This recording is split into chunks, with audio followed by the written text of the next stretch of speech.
সকালে ভোট গণনা শুরু হওয়ার পর থেকেই স্পষ্ট হয়ে যায় ভোটের ফল কি হতে চলেছে। বেলা যত গড়িয়েছে দিকে দিকে তৃণমূল প্রার্থীর ব্যবধান তত বেড়েছে। সকালের পূর্বাভাস মিলিয়ে শেষ পর্যন্ত 6টি বিধানসভা আসনেই জয়ী হয় তৃণমূল।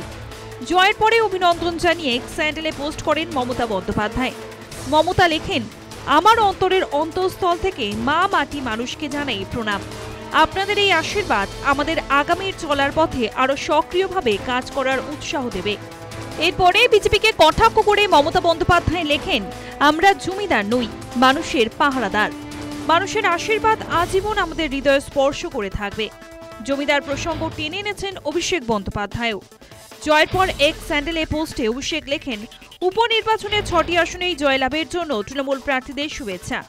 বাংলাকে অসম্মান করার জন্য জমিদারদের তৈরি করা কাহিনী ভেস্তে দিয়েছে তৃণমূল। তবে তৃণমূলের এই জয়ে গুরুত্ব দিতে রাজি নয় বিরোধী শিবির।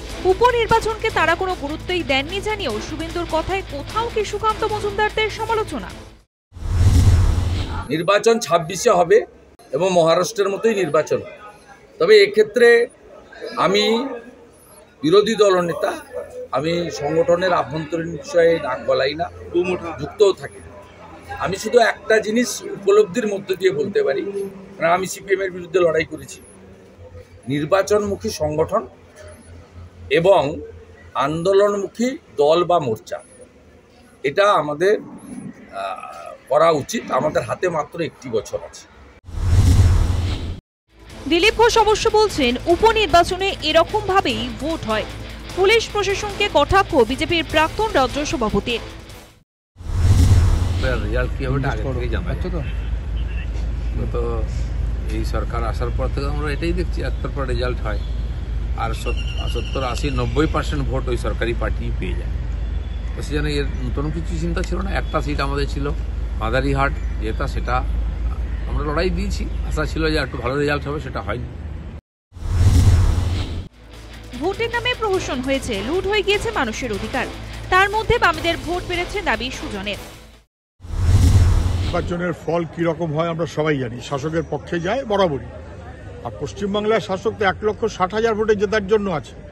1,60,000, 1,30,000, 80 ভাগ, 85 ভাগ, তো কম্পিটিশনে নিলামে যেমন দাম ওঠে এরকম দাম তোলার মতো করে তৃণমূলের ভোটের জিত। এখন হারোয়াতে আমরা সেকেন্ড হয়েছি, তালডাংরা এবং মেদিনীপুরে আমাদের ভোট বেড়েছে। আমরা এর চেয়ে খুব বেশি ভেবেছিলাম, এটা ভাবলে বোধহয় ঠিক হবে না, বা তার মতন স্কোপ যে তৃণমূল দেবে না, এটা না জানার কোনো কারণ নেই। নাচতে না জানলে উঠোন বাঁকা, বিরোধীদের কটাক্ষ কুণাল ঘোষের। কেন্দ্রের নির্বাচন কমিশন, এরা তো কথায় কথায় তো এরা বলতো কেন্দ্রের নির্বাচন কমিশন দিয়ে ভোট করাবো, কেন্দ্রীয় বাহিনী এনে ভোট করাবো।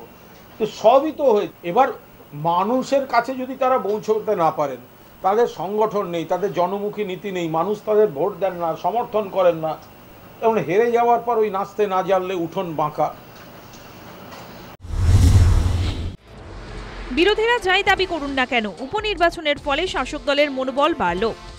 26-এর নির্বাচনের আগে অক্সিজেন পেয়ে গেল ঘাসফুল শিবির। News time.